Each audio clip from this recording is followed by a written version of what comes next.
افتتاح المتحف المصري الكبير يوم السبت 1 نوفمبر. تاخد بقى اليوم ده اجازه وتقعد في البيت، ولازم تجيب اهلك وتجيب التلفزيون قدامك كده وتجيب كل حاجه اللي انت تتسلى بيها، علشان هيبقى اليوم ده من اعظم الايام اللي هتعدي على مصر. وخلي بالك ان كل الطرق في اليوم ده في الغالب هتكون اجازه ومقفوله. تعالوا بقى الاول نشوف كام لقطه من داخل المتحف قبل ما يتم الافتتاح، وبعد كده هقول لكم عن اهم المعلومات عن المتحف المصري الجديد. يلا بينا.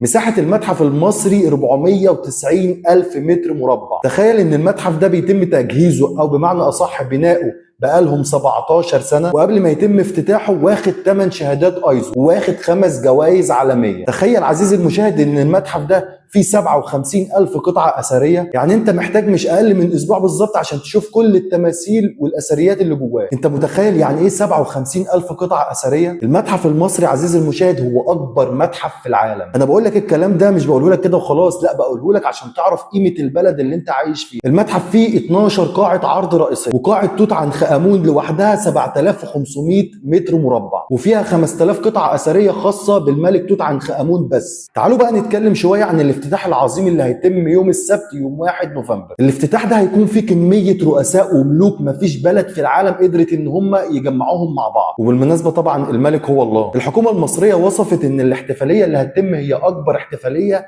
هتتم في التاريخ، ورئيس الوزراء مصطفى مدبولي قال ان كل الجهات اللي عندنا بتشتغل باقصى جهدها علشان الاحتفاليه تكون جاهزه بالتفاصيل المطلوبه، وكمان تكون جاهزه قبل موعد الافتتاح. وطبعا اليوم ده كل الطرق هتكون نظيفه ومنوره بطريقه او بشكل غير المعتاد اللي احنا بنشوفه كل مره. وتكلفه المتحف ده وصلت ل 1.2 مليار دولار بتمويل مشترك ما بين الحكومه المصريه واليابان. والهدف من الافتتاح ده عزيزي المشاهد مش الشو والموسيقى، الهدف من الافتتاح ده القاء النظر من جميع انحاء العالم علشان تزيد السياحه في مصر. عشان الحكومه المصريه حاطه خطه ان من اول 2025 لحد 2030 عايزين يكونوا في 30 مليون سائح في مصر. طبعا زي ما احنا عارفين ان اليوم ده اللي هو يوم 1 نوفمبر هيكون اجازه عشان كل المصريين تقعد في البيت وتستمتع باليوم الجامد ده. خلي بالكم ان كل الميادين هيكون فيها شاشات عرض عشان يتم الافتتاح فيها بس مباشر. انت متخيل عزيزي المشاهد ان في الاحتفال ده هيكون في 120 عازف مصري و78 عازف من جميع انحاء العالم، وانا اتوقع ان هم هيجيبوا فرقه يني، يا رب يعملوا كده. يعني من الاخر كده ان اليوم ده هيكون من اعظم الايام اللي هتعدي على مصر، وهتشوف وهتكتشف حاجات في مصر عمرك ما انت تتخيل